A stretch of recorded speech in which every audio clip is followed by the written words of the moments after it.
I would now like to invite Mr. Rishi Shukla, Director CBI, our chief guest for the valedictory ceremony, to address the audience present here as well as virtually. Thank you, sir. Shri Vivek Johri, DGP, Madhya Pradesh. Srimati Aruna Mohan Rao, Special DG Training, Director of the Academy. Distinguished members present on the dais. Participants, ladies and gentlemen. First of all, I would like to thank the Academy for inviting me to this function, which also informed me of the massive magnitude of the summit which has been organized by the Academy. While initially I was a bit reluctant to join you people, but then the Academy has a very fond place in my heart. Of course, MP, police as a whole also is my family. And I am so very happy to see the Academy perform in this manner. I recall it's about 4 years back that the MHA had given MP police a module to build up capacity for investigators, prosecutors, judicial officers, and train them in the cyber space, particularly crime, law enforcement, and how do we go about it. From that humble beginning to this magnificent summit comprising of 1,500 participants with 600 plus participants in every session, it's indeed something to be proud of. And I am therefore grateful to the Academy that they allowed me this privilege of being a part of this 10-day summit. The pandemic year has been a very difficult year, as you are all aware of, but it has its positive side, the positive side of the online learning platforms and its effective use. Probably this 1 year has allowed a tremendous leap in such virtual meetings and learning processes. So it's again great to see the Academy going ahead with it. I once again congratulate the MP Police, the Academy, and all the participants for being a part of this excellent show. The partners of this summit have also contributed a great deal in creating the summit as it has been. Crime has changed forever, as has everything else. The change has now is almost visible in every field of our activity. Earlier, cybercrime was supposed to be something very exotic, but today, almost every facet of crime is touched by cyberspace. There would hardly be any crime which would not have a component of cyberspace. Therefore, it is very essential that all our participants, not only in this course, they in fact become a sort of trainer themselves. They build up capacity going ahead. I know most police forces have begun a system wherein the very basic training of constables and sub-inspectors also includes an awareness of the cyber crimes.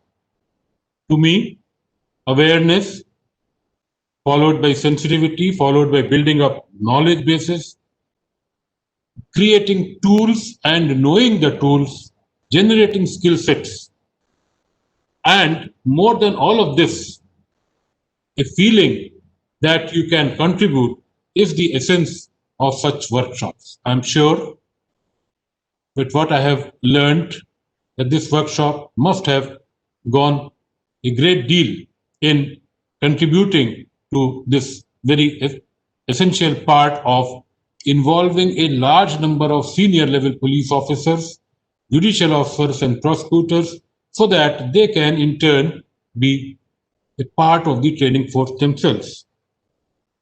To me, it is very important that we initiate this process as we have done. It doesn't end here. You have to involve as many people as you can, and then you have to inspire them to deliver. Because this is not a small battle. Probably it is the most challenging task the law enforcement has ever seen or has ever going to face. The reason for this is crime had no boundaries, but the cyber crime does not respect any boundary. It is a global phenomenon.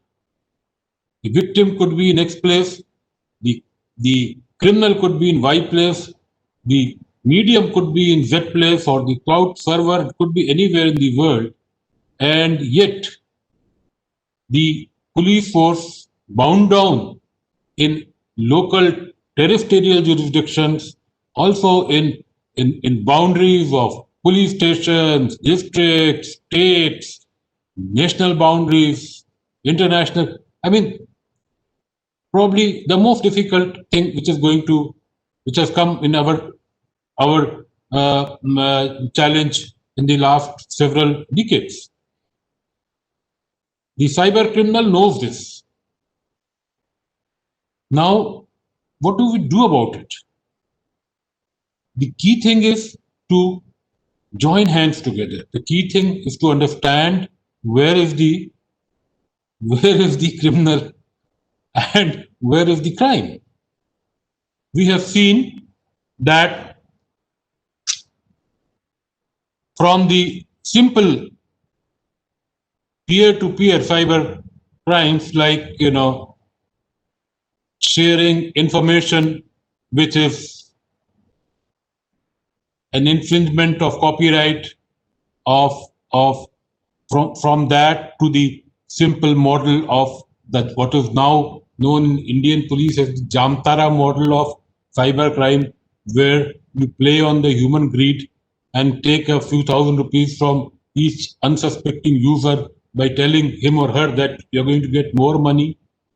Also, you go from there to ransomwares, you go from there to cryptocurrencies.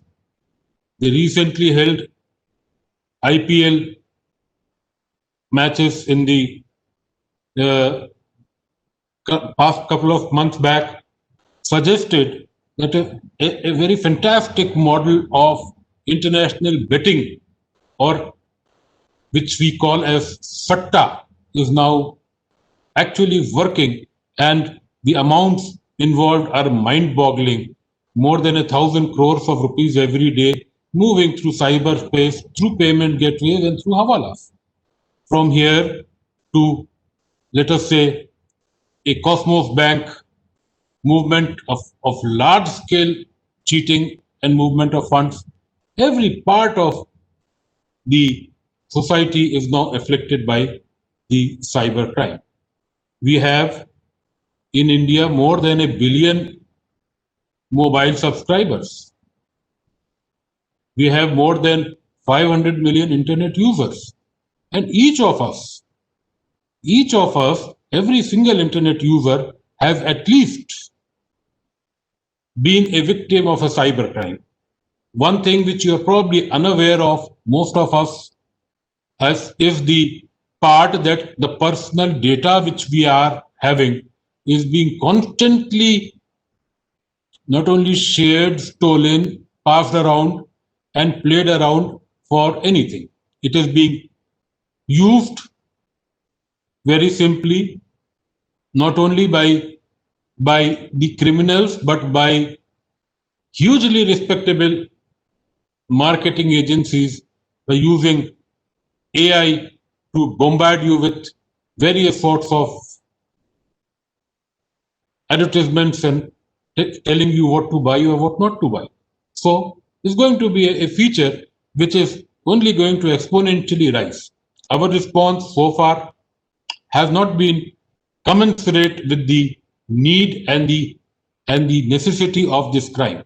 And more so, even if we are ready to do it, our data of cybercrime is grossly underreported. I can very well say that more than 1 million cyber crimes could be very well registered in India at any point of time. But there are reporting problems, there are registering problems, there are other problems. Now, the question is, as in any law enforcement, one, can we prevent such crimes? Can we find an advanced understanding of what crimes are going to take place? Can we find how intelligently we can find out groups and organizations which are trying to create these crimes? And finally, if the crime has occurred, can we investigate it?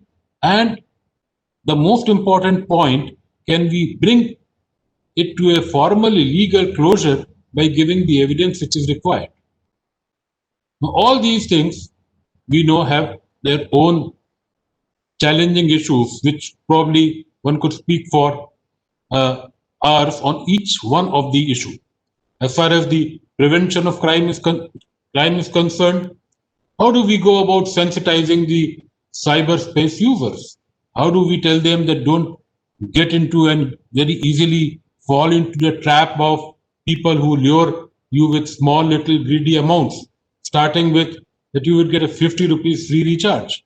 I mean, that is probably a large part in which every single police constable could be involved in, spreading the awareness that you can, with some amount of carefulness, ensure that you are not a victim of the cybercrime. Now, the second part is far more complex. How to detect, how to understand organized cyberspace criminals. It's probably very difficult. I know that places as remote as the Jatara Tehsil of Tikamgarh is now a mini Jamtara. Now, a place which you would probably not associate with cyber crime, but it's happening. In Madhya Pradesh itself, you would find a dozen such pockets which would be now working on these areas.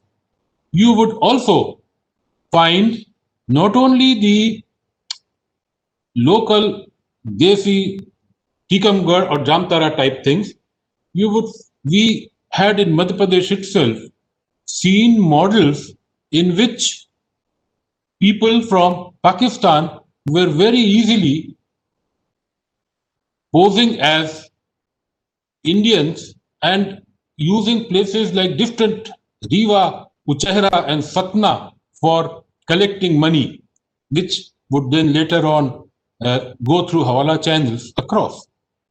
We have seen that even something as simple as a Tata Sky connection recharge becomes a payment for cybercrime. So therefore, this is a huge thing. I don't think so one can do justice on how one would do this. But I'm sure that the last 10 days we have been working on this. We've had speakers. We have had speakers of the caliber of Mr. Madan Oberoi, our own Mr. Sai Manohar, who's sitting here, who's been part of CBI for long years, not to mention contributed a lot in creating these very technologies and spaces. But it's a complex process. The more such conferences we build up and get into, the more people we involve, the more people we make aware, the more we go ahead in our capabilities to detect such crimes. The third part is illegal registration. Now that is again something which needs to be actually coordinated between different states. Our policies are district specific. Even if we have state models, we still need a pan-India model. The Ministry of Home Affairs in Government of India was doing it. They've built up national portals for online reporting.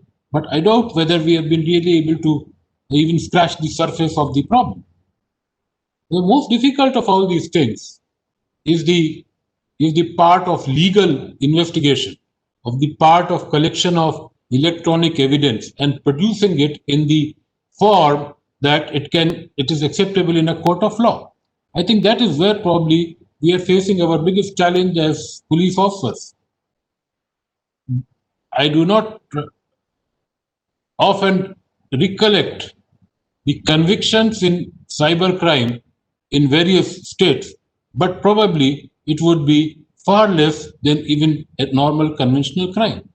Why so? This is because the evidence, even if you have the evidence of your side of the law, you do not readily have evidence of international criminals. And if a server is based abroad, which a huge quantity of them are, then you would be struggling with emlets and letter rogatories and all sorts of things. It is not surprising that the criminals know that the world, while recognizing the cybercrime space as a major formidable challenge for law enforcement, has not been able to get its act together. National boundaries are far more important to them. The crime, the convention, which is now called the Budapest Convention, has been trying to seek a international understanding consensus, but that is eluded. We ourselves are not a signatory to the Budapest Convention. It's only European countries that are doing it. So there are different mindsets, different thoughts. The fact is that investigation is a major challenge because the evidence abroad is not easy to come, and then to produce it in a form which it goes to the court of law and is accepted is again very difficult. How do we go ahead? I don't have a simple answer. One way of going ahead, what the Interpol suggests, I think you have Mr. Madan Oberoi talking to you. Interpol suggests, and in very many places we have been able to work is, can we do some parallel actions? Now, we had very recently an action with the FBI in which we, on the Indian side, worked and the FBI worked on the US side, and we had a very good result of a systematic elder fraud. Elder fraud is when our boys and girls sitting here in Noida and Ghaziabad ring up US people and collect their social security data and then take money off them.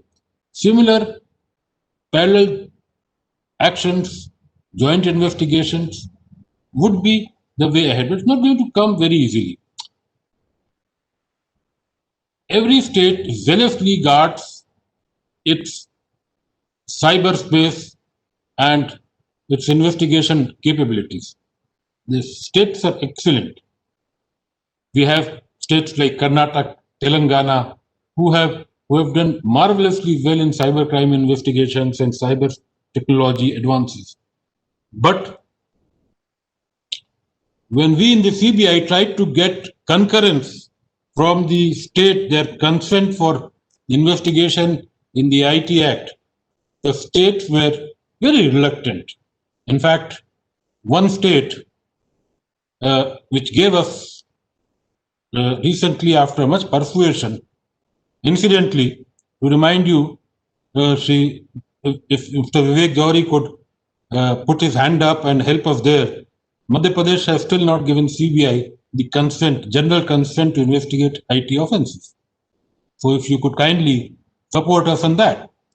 So we had this general consent from the state of UP, which they had said that we will allow you to investigate in IT Act, but not in respect of the state government employees. Probably wondering if we would go around doing some anti-corruption activities along. So we have in the CBI set up a unit on online child sexual abuse. We did a case in which we found that a lot of child pornography and child victims were there in the state of UP. And the person, incidentally, the accused was a sub-divisional officer, a junior engineer of one of the state government departments. Now, so we had to take a specific consent from the state of UP that we could register and investigate a case against this gentleman who was state government employee. So my illustration is only to tell you about the legal hurdles of investigating cases, of how, while the criminal is working in a seamless, boundaryless area, we are working, the law enforcement is working in areas where there are any number of pitfalls, hurdles, boundaries, not to mention international investigations and the delays and the evidence in court. So, all told, this is a very challenging field, and in this field, whatever effort is done would still be much less than what actually is required to. So, how do we go ahead? As I said, way forward is what you have been doing, of involving all these stakeholders, educating them, making them acknowledge the utility of being together, of synchronicity, of a synergy, of working together. The judicial part, the prosecutor part, the investigator part, the intelligence part, and not to say all of these. Each individual who's in the cyberspace, which means almost 100 billion, a billion Indians, they should be aware of what is happening and what we should do. It's a huge area. I am certainly very happy to see the MP Police Academy working on this so diligently. I would be happier still if we make this a more regular feature, if we use these online platforms to make aware people down the line, in the sense that I'm sure you have been doing it, I'm not aware, so I'm only suggesting, therefore, that can you, by using these smartphones which each constable has, can you sort of give them a few hours training a week for every district? It can be done. It's not very difficult. In the recently held conferences, of the national level DG's conference, the concept of every police person spending 100 hours a year to train others was mooted, and probably I'm sure the MP Police is on its way. They have been doing a lot of this work. But the more people get involved, the more we have the answers. The basic thing to me is to create awareness, and that is where this conference, this 10-day workshop, or this summit, as you call it, scores heavily and in a very excellent fashion. That our Honorable Shri Johari have given MP Police Academy the latitude to organize this conference. One is obliged to him. We are also very grateful to the partners of this summit, and I am grateful to the Academy that they invited me here so that I could share a few of my thoughts. To me, the more people get initiated, the more people get involved, the more people get inspired, the more people think it is in their interest to contribute to this mammoth and humongous effort to wade through the cyber crime, to assist the law enforcement, the better it is. Thank you once again, Anuradha Shankar ji, Vineet Kapoor ji, for inviting me here. Thank you.